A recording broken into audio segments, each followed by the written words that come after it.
poder estar aquí con ustedes.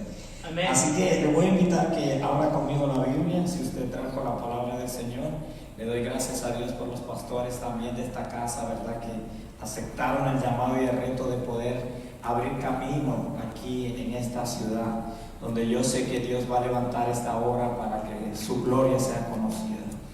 Amén. Vamos a leer la segunda carta del apóstol Pablo a Timoteo, capítulo 2. Vamos a leer en el nombre del Padre, del Hijo y del versículo 2. Segunda carta a Timoteo, capítulo 1, versículo 6. Cuando usted lo encuentre puede confirmar con un amén, para que juntos demos lectura. Segunda carta de Timoteo, capítulo 1, versículo 6. ¿Lo tenemos? Amén. Y leemos la palabra honrando al Padre, al Hijo y al Espíritu Santo.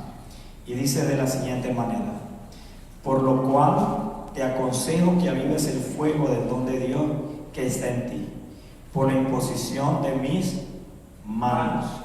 Porque no nos ha dado Dios espíritu de cobardía, sino de poder, de amor y de dominio propio.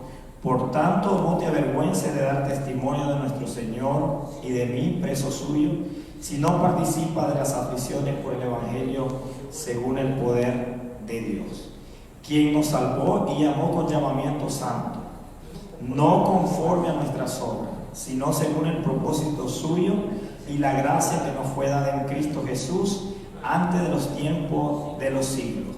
Padre, tu palabra es bendita. Bendícenos, oh Dios amado, al hablar de ella. Bendice también, Señor amado, aquellas personas que nos van a estar escuchando por medio de las redes sociales, Señor. Oramos para que tu precioso Espíritu, Señor, prepare nuestra mente y prepare nuestro corazón. Que la semilla que ibas a sembrar, Señor, pueda caer en tierra fértil, Señor. Oramos, Señor, por esta ciudad para que tú traigas cambios espirituales, Señor. Entregamos este pueblo a ti, Señor amado, para que tú seas el soberano, Señor. Que así como cuando Pablo fue a Corintios, Señor, tú le revelaste que tenía que quedarse ahí porque había un gran pueblo, Señor amado, que se iba a levantar, Señor, en aquella ciudad. De la misma manera, Señor, profetizamos que sobre esta ciudad hay un gran pueblo tuyo, Señor, que quizás aún no está aquí, pero que llegarán. Desde ya le damos la bienvenida porque somos hombres de fe, Señor. Creemos en las cosas que todavía no vemos, Señor, pero las declaramos como que si ya estuviesen ocurriendo, Señor. Te damos gracias por esa gente que estás trayendo, Señor amado, a este lugar, Señor, de los diferentes puntos cardinales, Señor, de la tierra, Padre Santo. Te damos gracias por esos ujieres, Señor, por esos cantantes, esos músicos. Te damos gracias, Señor, por esos evangelistas y misioneros que vas a levantar de esta casa, Señor. Te damos gracias, Señor, por la ayuda misionera que va a salir de esta casa a las naciones. Te damos gracias, Señor amado, por todo lo que tú estás ya realizando en la esfera espiritual, Señor, porque cuando tú nos mandas a comenzar algo, es que tú ya lo terminaste, Señor. Gracias te damos, oh Dios. Amén y amén. Llamados por su gracia a su gracia. ¿Verdad? Pueden sentarse. Llamados por su gracia a su gracia. Somos llamados a muchas cosas, ¿verdad? A veces nos llaman para que paguemos algunos biles. Amén. Así que recibimos muchos tipos de llamados como seres humanos. Nos llama la suegra para preguntarnos cómo está la hija, etcétera, etcétera. Nos llaman de la escuela para decirnos cómo van nuestros hijos. Nos llama nuestra esposa a veces para regañarnos o preguntarnos cómo estamos.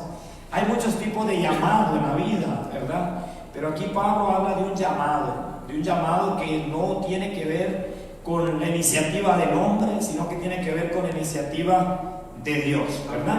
Así que lo primero que quiero decir es que este versículo que leímos es solamente una fracción de todo lo que Pablo va a tener que decir en la primera carta a Timoteo, en la segunda carta a Timoteo y en la carta de Tito. A estas cartas se le conocen como cartas pastorales, porque están dirigidas específicamente a hombres que entendieron que Dios los estaba llamando para un momento determinado, para una circunstancia determinada. Pero también creo yo que es una carta para la iglesia. Así que Pablo trata en estas tres cartas de trabajar con el ministro, pero también trabajar con la iglesia, ¿verdad? Y me pareció sano para que en este día yo pudiera hablar un poco, pastor, acerca de este tipo de llamado que nosotros recibimos de Dios, ¿verdad? Como dice aquí Pablo, el llamado no es una herencia de nuestros padres, ¿verdad? El llamado no lo recibimos porque vamos a capacitarnos a un instituto bíblico, a una universidad teológica, o porque venimos de un país desarrollado. El llamado no lo recibimos por nuestras cualidades físicas. El llamado lo recibimos por gracia, ¿verdad? Por gracia, porque no radica en la labor humana, sino en la gracia divina. Dice el Señor, hablándole a Jeremías: Jeremías, antes de formarte en el vientre, yo te escogí, y antes que hablaras, yo te declaré profeta para las naciones. Ahí Jeremías todavía no habla, ahí Jeremías todavía no hace nada, y ya hay una palabra que Dios está soltando sobre este hombre: yo te escogí, ¿verdad? Amén. Yo te escogí. Y más adelante en el Nuevo Testamento, cuando nosotros leemos a Pablo y vemos la biografía de Pablo va a declarar en un momento determinado en su ministerio, cuando se estaba cuestionando su apostolado, Pablo va a declarar: Dios a mí me escogió desde el vientre de mi madre para ser apóstol de los gentiles. Amén. Entonces vemos como en el Antiguo Testamento Jeremías está diciendo: Dios me llamó a mí desde antes de yo hacer algo bueno o algo malo. Pablo está diciendo en el Nuevo Testamento: Dios me llamó a mí antes de haber hecho algo bueno o algo malo. Entonces, si Jeremías tenía algo de qué gloriarse y Pablo tenía algo de qué gloriarse, era de Dios, porque Dios fue el que llama. Dios es el que llama, Dios es el que escoge. Dios nos escoge para su obra, y eso debe de alegrarnos, no solo los pastores, sino todos los que estamos aquí, porque todos hemos sido llamados por Dios para estar reunidos en esta casa. Amén. Eso indica que somos muy especiales para Dios. Amén. Así que fuimos llamados por Dios, ¿verdad? Dios nos llama, Dios nos escoge, ¿verdad? Como dice un dicho por ahí, cuando Dios no pone, aunque te ponga, y cuando Dios te pone, aunque te quite, ¿verdad? Amén. El que es de Dios, es de Dios. Es de Dios. Amén. Y nadie va a pelear contra eso, aunque se levante mucha oposición. El que es de Dios va a permanecer, ¿verdad? Dios nos llama, pero a veces suceden cosas en el camino de los llamados, de los escogidos. Suceden cosas que a veces cuando ya vamos caminando a la dirección que Dios nos ha llamado, aparecen de pronto las inseguridades, ¿verdad? Las inseguridades son parte de nuestra humanidad. Nosotros muchas veces nos sentimos inseguros del potencial que nosotros tenemos en nosotros, o de lo que Dios puede hacer a través de nosotros, ¿verdad? Entonces yo quiero creer que si Dios me llamó, Dios cuando me formó me puso el potencial que yo voy a necesitar para cumplir el llamado que Él me hizo. Entonces yo tengo que descansar en eso, de que aunque yo tenga inseguridad, aunque yo tenga miedo, Dios que me llamó, Dios puso las facultades, habilidades, destreza, o me dio dones en el Espíritu para yo poder cumplir la función del ministerio que Él me llamó. Pero a veces no basta solamente saber eso. Vienen muchos ataques emocionales, espirituales, familiares, económicos a nuestras vidas, como estaba pasando en el caso de Timoteo, por el cual Pablo le va a tener que escribir este texto que nosotros acabamos de estar hablando. En ocasiones yo recuerdo cuando yo le enseñé a andar en bicicleta a Melanie y le enseñé a andar en bicicleta a Daira. Melanie tiene 14 años, ya pronto vamos a celebrar la fiesta rosa de Melanie. Y Daira tiene, ¿cuántos años tiene? 12, ¿verdad? Pero a Melanie yo le enseñé a andar en bicicleta creo que como a los 8 años. Y Melanie era muy miedosa. Entonces llegó un momento determinado que ella solo quería que mis manos estuvieran sobre sus espaldas y que yo la llevara empujando para que ella pudiera andar en la bicicleta. Pero ya habíamos ido 2 veces al parque y yo veía que no adelantaba. Entonces un día lo que hice fue que la dejé ir. Yo le dije, solo mira para adelante. Y se va la bicicleta, yo detrás de la bicicleta siguiéndola, porque si se caía mi esposa me iba a regañar. Pero eso ayudó porque entonces ella aprendió a agarrar el equilibrio, ¿verdad? Y ella aprendió, hoy ya sabe ella andar en bicicleta, y Daira también ya sabe andar en bicicleta, pero a veces nos vamos a caer. No siempre va a pasar lo que le pasó a Melanie, que Melanie pudo agarrar el equilibrio, supo pedalear la bicicleta, y de ese desafío ella aprendió, ¿verdad? Pero en ocasiones yo me caí muchas veces, ¿verdad? Todavía tengo cicatrices cuando estaba aprendiendo a andar en bicicleta. Entonces, cuando lo intentamos y fallamos, a veces corremos el riesgo de llenarnos de más inseguridades, ¿verdad? Tanto en la vida, en el matrimonio, en el ministerio. Y ahí es donde unos comienzan bien, pero terminan mal. Mucha gente encontró un buen hombre, un hombre que la amaba, que la quería, pero sus inseguridades, su falta de respeto, cambió ese hombre. Y en vez de terminar el matrimonio bien, como Dios quiere, hasta la muerte, termina en un divorcio, ¿verdad? Entonces hay cosas que comienzan bien, pero terminan mal. Por ejemplo, Eva comenzó bien, porque Eva comenzó siendo la mujer de Adán en el huerto, pero vemos que terminó mal por distraerse. Caín comenzó bien, digamos, pero terminó mal porque mató a su hermano Abel, ¿verdad? Coré comenzó bien porque era parte de la familia del príncipe, pero se rebeló contra Moisés. Saúl comenzó bien. Nadie puede dudar que Dios llamó a Saúl. Saúl nunca se puso. Dios lo puso, pero terminó mal, ¿verdad? Judas Iscariote. Judas comenzó bien porque Dios lo escogió y lo llamó, lo capacitó y hasta le dio la bolsa de los diezmos, ¿verdad? O lo que sea que le dio para que se lo guardara. Pero la historia nos dice que terminó mal.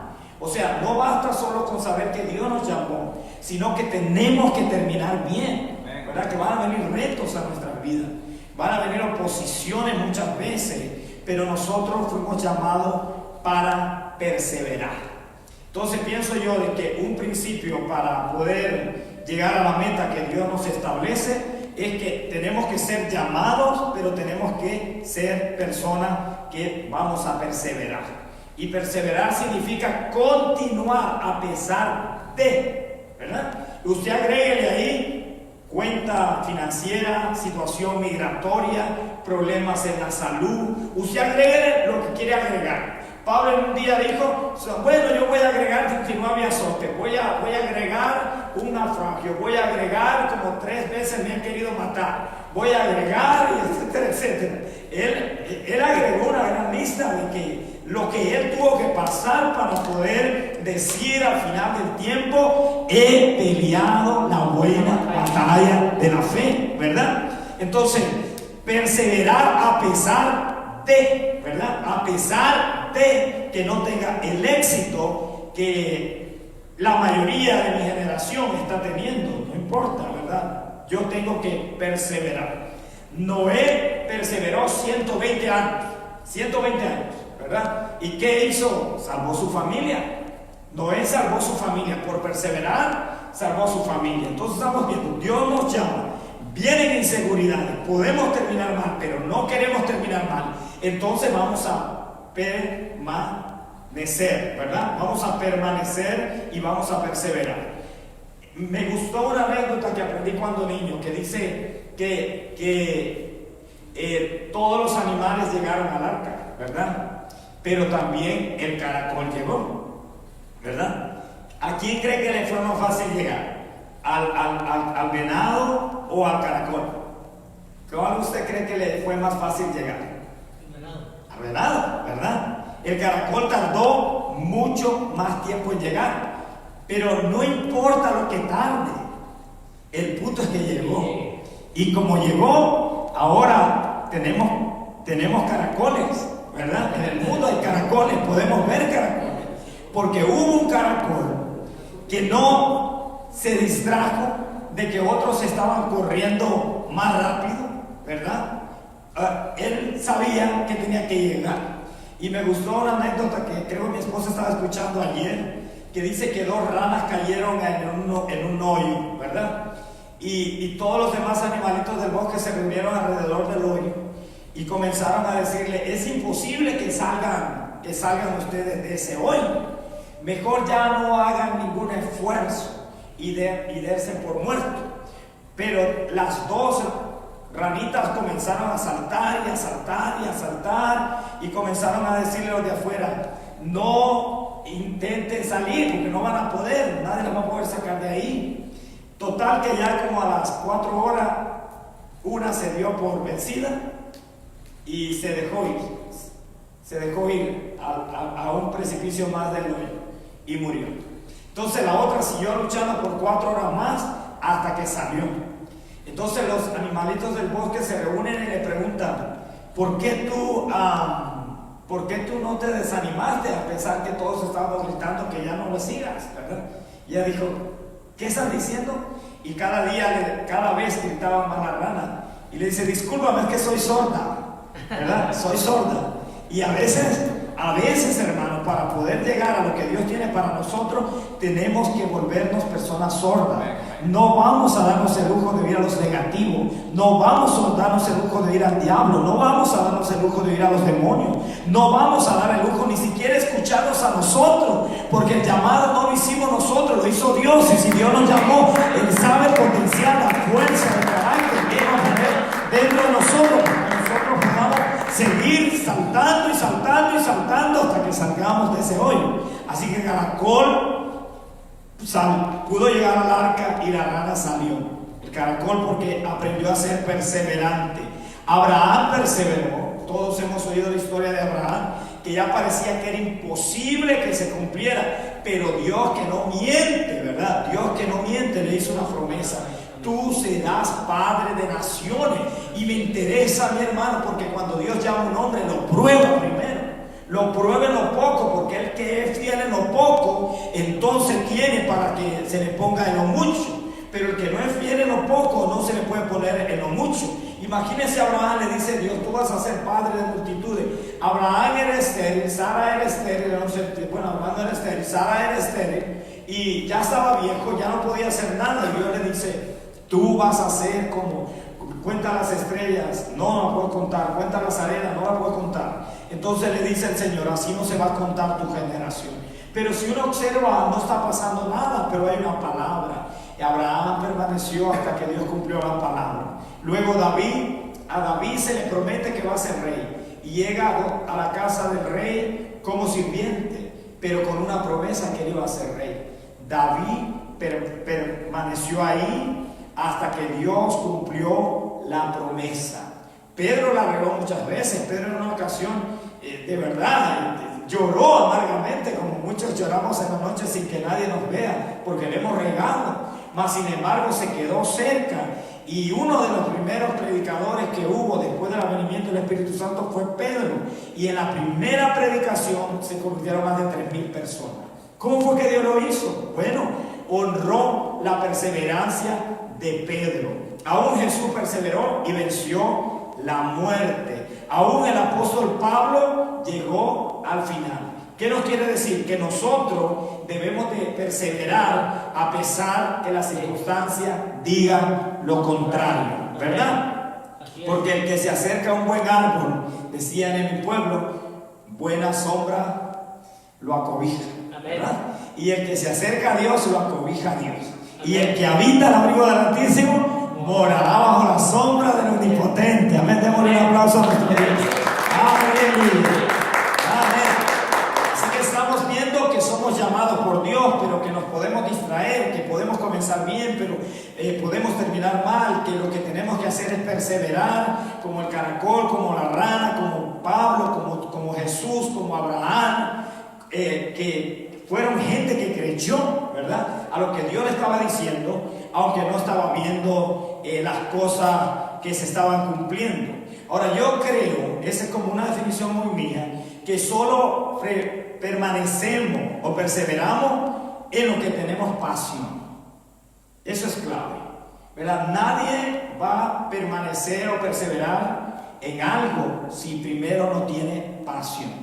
Por eso es que en el matrimonio no se debe de perder la pasión, ¿verdad? Dice que en la psicología dice que la pasión es un sentimiento muy intenso que tiende a dominar la voluntad y la razón. Esa definición es bien profunda, porque dice que es un sentimiento muy intenso que domina la voluntad y la razón. En otras palabras, que cuando se tiene pasión, aunque uno tenga que tirarse a un tren, que la razón te dice que no lo hagas, porque si lo haces, puedes caer bajo el tren, te puede arrancar un pie, te puede arrancar una mano, pero si alguien que ama va en ese tren, o secuestraron a tu hijo y llevan a tu hijo en ese tren, la pasión que sientes por tu hijo, la pasión que sientes por tu amada, te hace que la pasión sea más fuerte que la razón y tú te tiras al tren. Tú te tiras al tren, no porque lo pensaste, porque la razón te dijo no te tires, sino que te tiras porque lo sentiste la pasión. Es una pasión que, como Jeremías dijo, ya no hablaré más de ti, ni me acordaré más de ti, pero no obstante, había metido dentro de mí como un fuego ardiendo, que yo trataba de detenerlo, pero no podía. Más fuerte fuiste que yo y me venciste. La razón le decía a Jeremías, renuncia al ministerio, pero había algo dentro de él que se llamaba pasión, que lo quemaba. No podía vivir sin el ministerio, no podía vivir sin profetizar, no podía vivir sin predicar, porque era algo que lo estaba consumiendo, que lo iba a matar. Y cuando esa pasión, hermano, se apodera de nosotros, somos peligrosos. Amén. Pero en el buen sentido, porque esa pasión nos trae arrebato, ¿verdad? Arrebato nos trae entusiasmo, ¿verdad? Así que Jesús, dice la palabra, que Jesús sufrió porque Él ponía delante de Él su causa. Él sufrió porque ponía delante de Él la causa. O sea, la causa era que nosotros fuéramos libres. Jesús sufrió para que nosotros fuéramos libres. Y cuando llevaba la cruz, y hubieron momentos que Él ya no la podía llevar, Él te visualizaba a ti, me visualizaba a mí, reunidos hoy aquí, siendo libres para adorarle, para bendecirle, donde ya Satanás no nos gobierna, sino que ahora estamos en Cristo, y si estamos en Cristo somos una nueva creación. Las cosas viejas pasaron y aquí todas son hechas nuevas, ¿verdad? Así que no podemos perseverar o permanecer si no tenemos pasión. La pasión es clave en todo lo que vamos a hacer. Yo me quedo sorprendido por ejemplo, muchos muchachos universitarios que quieren sacar un título. Ellos trabajan de las 6 de la tarde, a veces hasta las 6 de la mañana, y luego a las 7 de la mañana están en la universidad estudiando. Lo único que descansan son 2 horas. No les importa repartir comida, no les importa lavar platos, no les importa lavar alfombra, limpiar la ventana. Ellos tienen una pasión por sacar un título, ¿verdad? Y esa pasión les da la fuerza para lograrlo. El que está aprendiendo inglés pone letreros por todas partes, todo lo que se va a decir en inglés, ¿verdad? Hay una pasión. Lo mismo es en el llamado, lo mismo en la iglesia. El ministro tiene que tener pasión por Dios. La iglesia tiene que tener pasión por Dios. Y una iglesia apasionada es una iglesia que permanece. Permanece a pesar de, no importa, somos sordos, ¿verdad? A las cosas que no edifican. Pero en ocasiones, aunque tengamos el llamado, aunque no nos hayamos dirigido hacia las críticas, hemos perseverado, hemos tenido pasión, pero hay momentos que la pasión se acaba. Hay momentos que la pasión desaparece. Y cuando la pasión desaparece, es peligroso. Es peligroso porque la pasión es como la gasolina del carro. Sin pasión no podemos adelantar. Y lo mismo el carro. Sin gasolina, el carro no puede correr. Por eso es importante que le pidamos a Dios pasión pasión por lo que Él tiene para nosotros. Porque lo que estaba pasando aquí en la carta, esto solo fue como un pequeño introducción, ¿verdad? Para entrar a lo que es el texto que yo leí. Pero tenía que decirle esto para que entendieran qué es lo que estaba pasando. A Timoteo lo llamó Dios. A Timoteo lo llamó Dios. Timoteo había pasado muchos obstáculos. Timoteo era un hombre de pasión fuerte. Fue un gran ministro de Dios. Pero la pasión se le estaba yendo. Y cuando se va la pasión es peligroso. Amén. Encontramos en primera de Timoteo 4:12 que Pablo le dice a Timoteo que ninguno tenga en poco tu juventud, sino se ejemplo los creyentes en palabra, conducta, amor, espíritu, fe y en pureza. Primero que podemos ver es que Timoteo, a pesar que era llamado por Dios, a pesar que en un momento tuvo pasión, Timoteo se sentía muy joven, y joven significa falto de capacidad emocional, intelectual, para algo, ¿verdad? Eso es lo que significa. Adolescente es adolecer, se adolece de conocimiento. Entonces, este joven Timoteo sentía que no era lo suficientemente maduro para la gran responsabilidad que tenía por delante.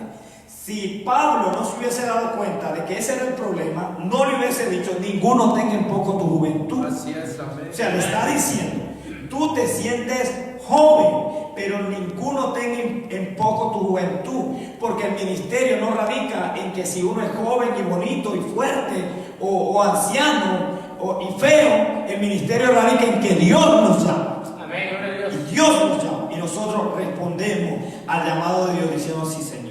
Pero la pasión de él se estaba yendo. Yo pienso que se estaba comparando, pastor. Yo pienso que se estaba comparando porque nosotros somos muy dados a compararnos con otros, ¿verdad? Si yo predico, pero no predico como Dante Gebel, ¿verdad? Y Dante Gebel viene y dice: pero yo no predico como John MacArthur. Y John MacArthur dice: pero yo no predico como Matthew Henry, ¿verdad? Entonces nos vamos comparando y comparando y comparando, y al final nadie es suficiente grande que iguale a Dios. Amén. ¿Verdad? Y ese es un problema. Usted haga lo que Dios le llamó a hacer con los recursos que Dios le dio, ¿verdad? Eso es lo que uno tiene. Si uno viene del campo, viene del campo. No vamos a hablar palabras domingueras, ¿verdad? Que hablen palabras domingueras los intelectuales que vienen de la ciudad, que están preparados, etcétera, etcétera. Pero aceptar lo que somos, aceptar cómo fuimos formados, y aceptar que así Dios nos llamó, ¿verdad? Claro que hay que mejorar, pero no, ese compararse es peligroso. El segundo problema que le estaba quitando la pasión a Timoteo es que lo dice la palabra del Señor. Le dice Pablo a Timoteo en 1 Timoteo 5:23: no bebas agua, sino un poco de vino por causa de tu estómago y tu frecuente enfermedad. Así que primero tenía problema de identidad porque se sentía joven. Ahora segundo, tiene un problema físico, ¿verdad? Algunos creen que tenía gastritis, otros piensan que tenía úlcera. Exactamente no sabemos qué tenía, pero sí tenía un problema físico. Si vamos observando, vemos un problema mental, ¿verdad? Vemos un problema mental. Si seguimos observando, vemos un problema físico, vemos un problema en el cuerpo.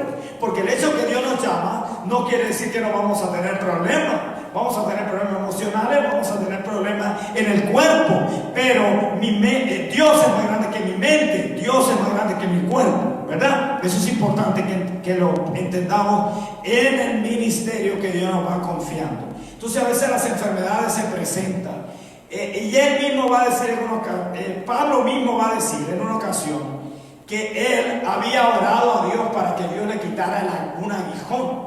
Algunos creen que tenía problemas en los ojos, que los ojos de Pablo se le inflamaban tanto que salía pus.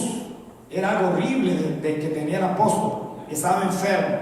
Pero cuando le oró a Dios, Dios le dijo: que te baste mi gracia, porque mi poder se perfecciona en medio de tu debilidad.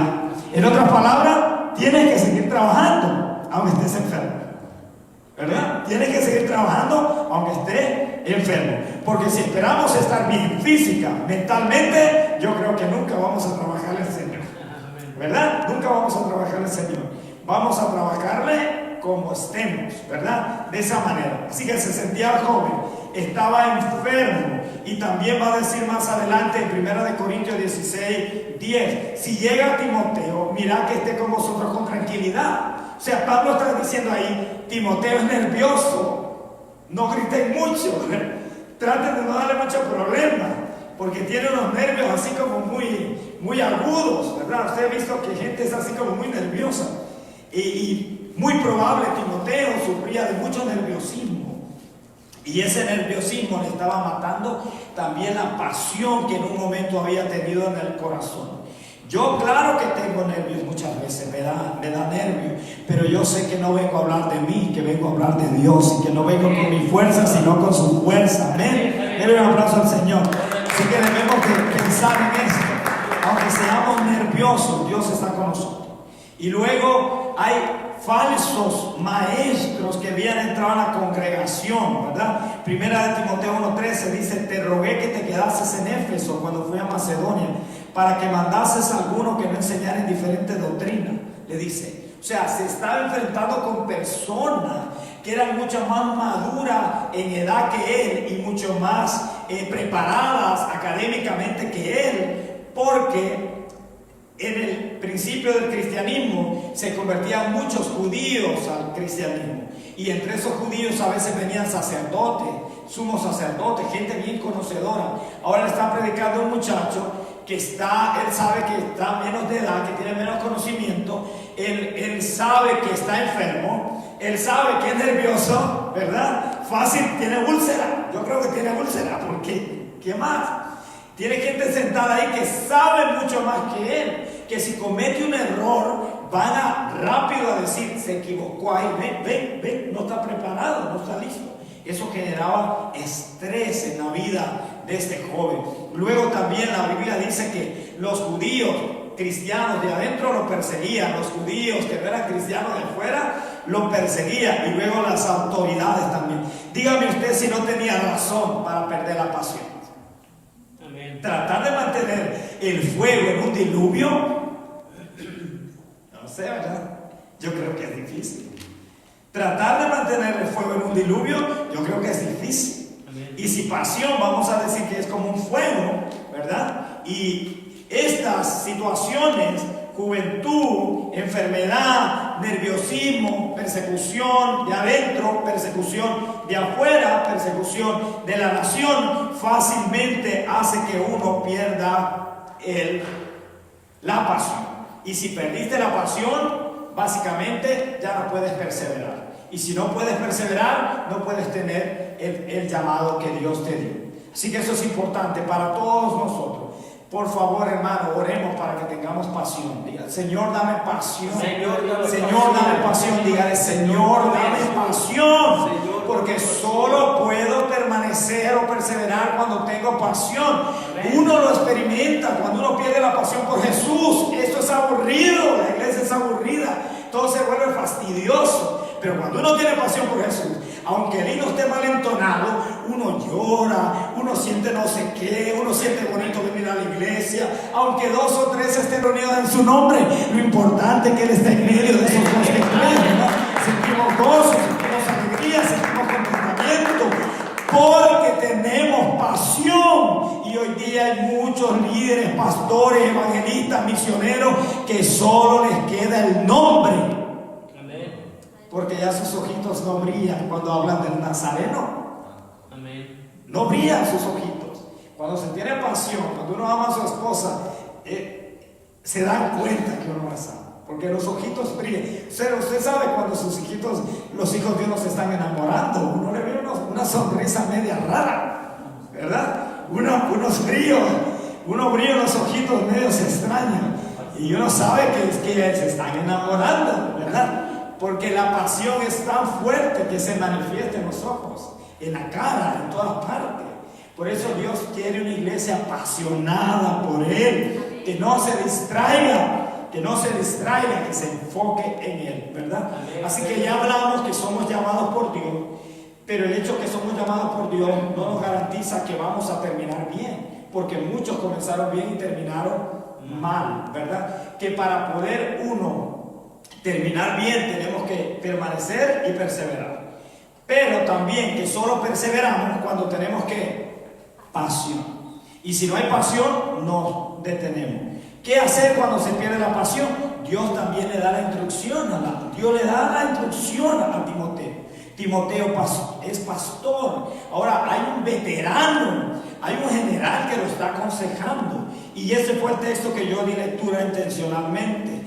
Porque la primera expresión que usa Pablo en el versículo 6, por lo cual le dice, te aconsejo, ¿verdad? Entonces cuando uno, hermano, está perdiendo la pasión, uno tiene que dejarse aconsejar.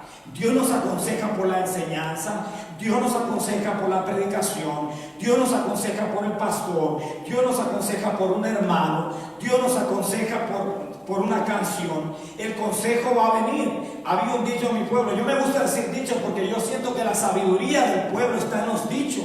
Lo que son los proverbios para los judíos, para nosotros son las frases que decían nuestros padres, nuestros abuelos, toda esa gente del campo que decía frases que a veces no la entendíamos, pero hoy sí quizás nosotros las vamos entendiendo un poco más. La frase que decían muchos ancianos era, el que no oye consejo no va a llegar a viejo, decía, ¿verdad? Yo no entendía por qué, y es que lo van a matar antes que llegue el viejo. Y allá hay sabiduría, ¿verdad? Allá hay sabiduría en los proverbios de los ancianos, así decían, el que no oye consejo no va a llegar a viejo. Y hoy día hay mucha gente arrogante, llámese apóstol, llámese profeta, llámese evangelista, llámese maestro, llámese pastor, llámese laico, llámese ujier, llámese a lo que quiera llamarse. Hay gente arrogante que no quiere oír los consejos. Se les está dando consejos y no lo quieren oír porque ellos lo saben todo. Y se siente la última Coca-Cola del desierto, ¿verdad? Ni a horchata llegan, pero se siente que son la última Coca-Cola del desierto, porque ellos lo saben todo, nadie le puede decir nada. Y ahí es donde nosotros tenemos que tener sabiduría, pastor, ¿verdad? Para saber cuándo nosotros también necesitamos que nos aconseje. O sea, aquí Pablo está tratando de que Timoteo recupere la pasión, porque solo va a permanecer ahí donde Dios lo plantó y va a hacer que ese ministerio avance si tiene pasión.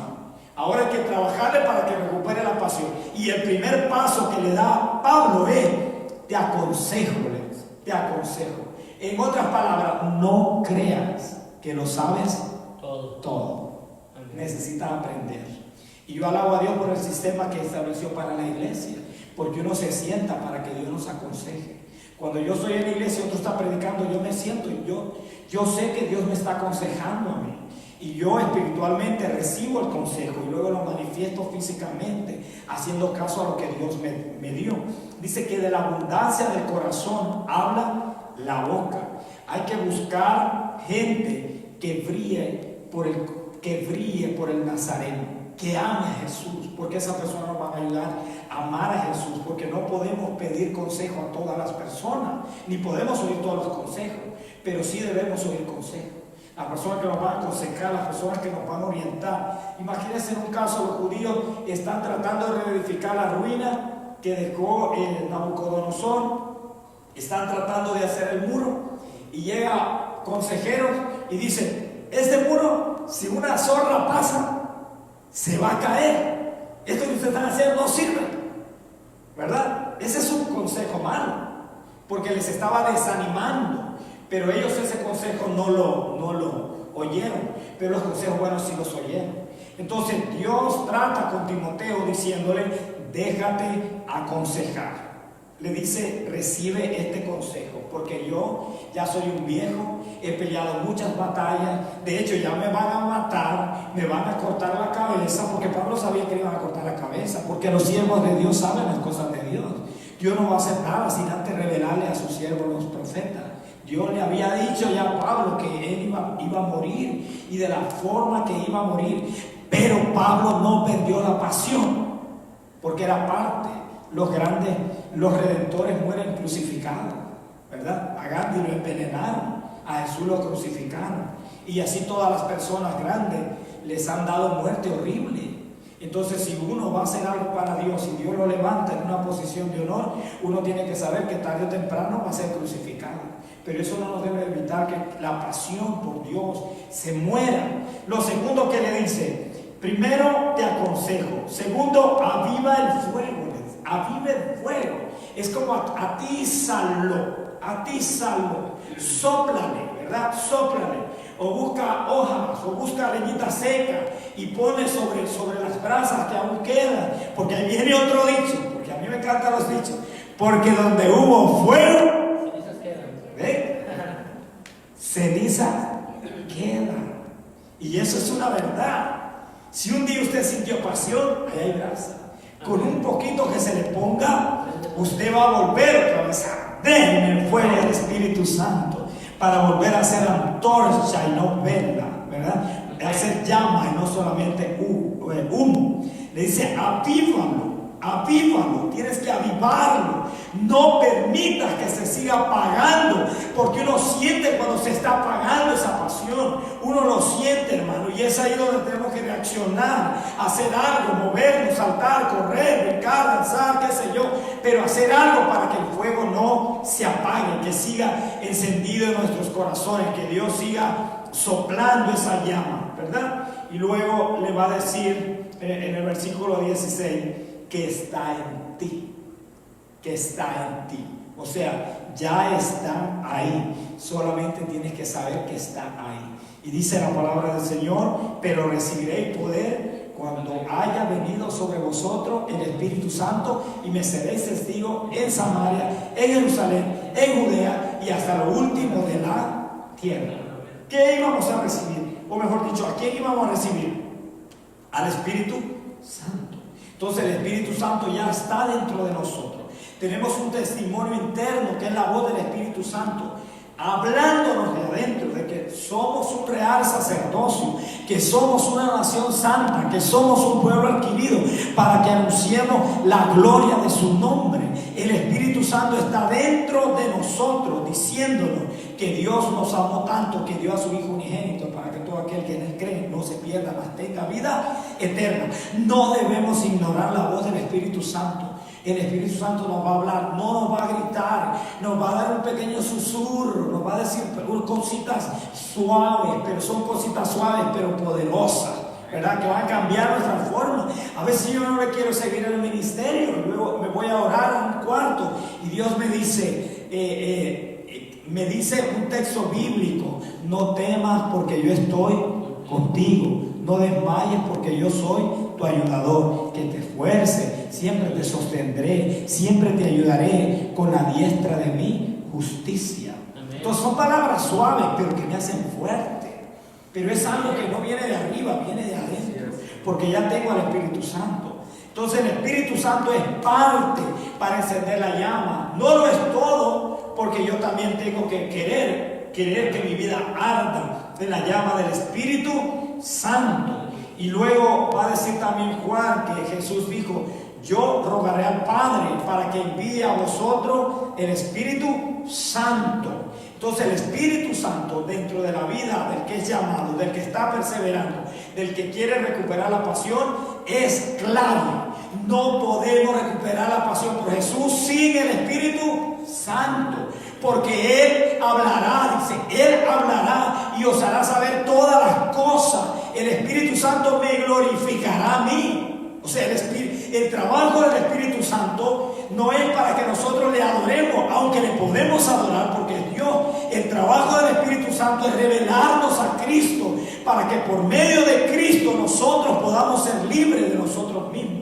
El Espíritu Santo es ese paracleto, ese ayudador, aunque a alguna gente no le gusta que uno diga que es motivador, porque rápido piensan como la motivación secular, pero el Espíritu Santo sí es motivador. Él nos echa porra, Él nos dice: adelante, no temas, vamos, conquistemos, no están solos, esto va despacio, pero va seguro. El Espíritu Santo. El Espíritu Santo nos habla. Cuando mi esposa me quería dejar, el Espíritu Santo le dijo: no lo dejes porque te pierdes la bendición. El Espíritu Santo, el Espíritu Santo. Yo no podía convencer que se quedara, pero el Espíritu Santo la convenció, porque el Espíritu Santo sabía que iba a perder una gran bendición, ¿verdad? La gloria para el Señor, ¿verdad? y que la compartió con mi esposa. Amén. Así que el Espíritu Santo, huele a café bien rico por aquí, ¿verdad? Ya me distraje, ¿ven? Pero el Espíritu Santo es clave. Entonces, recapitulando un poco, estamos llamando de que Dios es el que nos llama, ¿verdad? Amén. Y Dios nos llama, pero el hecho que nos llama no quiere garantizarnos que por llamarnos vamos a terminar bien, porque en la Biblia hay gente que comenzó bien y terminó mal. Que la gente que termina mal es la gente que permanece y persevera, y que solo persevera aquellos que tienen pasión. Pero la pasión, así como la tenemos, se puede ir. Para recuperar la pasión, primero tenemos que oír consejo. Segundo, tenemos que atizar el fuego que hay en nosotros, y que ese fuego es por medio del Espíritu Santo, ¿verdad? El Espíritu Santo. Así le está diciendo: déjate soplar por el Espíritu Santo. Y ya para concluir el versículo le dice, leyéndolo todo: por lo cual te aconsejo que avives el fuego del don de Dios que está en ti por la imposición de mis manos. O sea, lo que está diciendo, mira Timoteo, el Espíritu Santo cree en tu llamado. Cree en tu llamado. Mira, Timoteo, yo creo en tu llamado porque yo te impuse las manos. Y luego le va a decir más adelante: y el presbiterio puso las manos también. O sea, observa, Dios te puso las manos y te dio el Espíritu Santo. Yo te puse las manos y te envié a esa iglesia. El presbiterio te puso la mano y te dio la credencial. Todos creen en ti. Ahora la gran pregunta: ¿crees tú en ti? Amén. Y ahí como que lo deja. Espérate, si Dios ya cree en mí, me da el Espíritu Santo, si el gran apóstol me ha puesto la mano, cree en mí, ¿verdad? Si el presbiterio me da la credencial y cree en mí, ahora la pregunta que surge es: ¿crees tú en ti? Alguna gente enseña que no debemos de creer en nosotros. Yo creo que decir que no creamos en nosotros es decir que Dios se equivocó. Porque si Dios cree en nosotros, ¿por qué nosotros no podemos creer también que sí lo vamos a poder hacer? Porque poderoso es Dios. Amén. Para sostenerlo. Amén. ¿Verdad? Entonces esa es la pregunta. Y hay una frase muy bonita de un señor llamado Anthony. Dice: cuando el mundo ve que un hombre sabe para dónde va, todos se apartan para abrirle camino. Cuando el mundo ve que un hombre sabe para dónde va, todos se apartan para abrirle camino. ¿Para dónde vamos nosotros? Al llamado de Dios. Al llamado de Dios. Haciendo ese llamado, entonces nosotros vamos al llamado de Dios. En el mundo tendréis aflicciones, pero confiad, yo he vencido. Mis pasos dejo, mis pasos doy. No se turbe vuestro corazón, creed en Dios y creed también en mí. En la casa de mi Padre muchas moradas hay. Vamos para el cielo. Denle un aplauso al Señor. Vamos para el cielo. Pero mientras vamos para el cielo, recibimos llamado, trabajamos en el llamado, perseveramos en el llamado, continuamos el llamado, recibimos la pasión, perdemos pasión, recobramos la pasión, caemos, nos levantamos y seguimos adelante, porque sabemos que aunque estemos derribados, no estamos destruidos, porque poderoso es Dios. Así que en este día, ¿verdad? Esa pasión tiene que volver a estar donde debe de estar. Porque si la pasión está, se va a poder perseverar. Y esa fue la palabra, pastor, que Dios me dio para la iglesia, ¿verdad? Esa pasión, ¿verdad? Esa pasión. Pues, ¿cómo lo hacemos? Si no, ¿para quién lo hacemos? Pongámonos en pie en este momento. ¿Para quién lo hacemos? El mundo entero se aparta cuando ve pasar un hombre que sabe para dónde va. ¿Usted sabe para dónde va, hermano? Hermana, porque yo sí sé para dónde voy. Para la patria celestial, ¿verdad? Así que en este momento Dios nos llama, Dios nos ha escogido. Eso es clave. ¿Cuántos creen que Dios los ha llamado? Amén. Dios nos llama a la salvación, santificación, al ministerio. Segundo, tengo que permanecer y perseverar. Y solo puedo permanecer y perseverar si tengo pasión. Pero a veces la pasión se va. Pero la pasión puede recuperarse. Cuando me dejo aconsejar, cuando veo el don que hay en mí por el Espíritu Santo, y cuando comienzo a creer que si Dios cree en mí, yo también tengo que creer. Que soy valioso, porque soy valioso, soy especial, soy escogido, soy amado, soy señalado. Cerremos los ojos, invoquemos al Señor. Padre eterno, Dios de misericordia, de bondad infinita, Dios creador del cielo.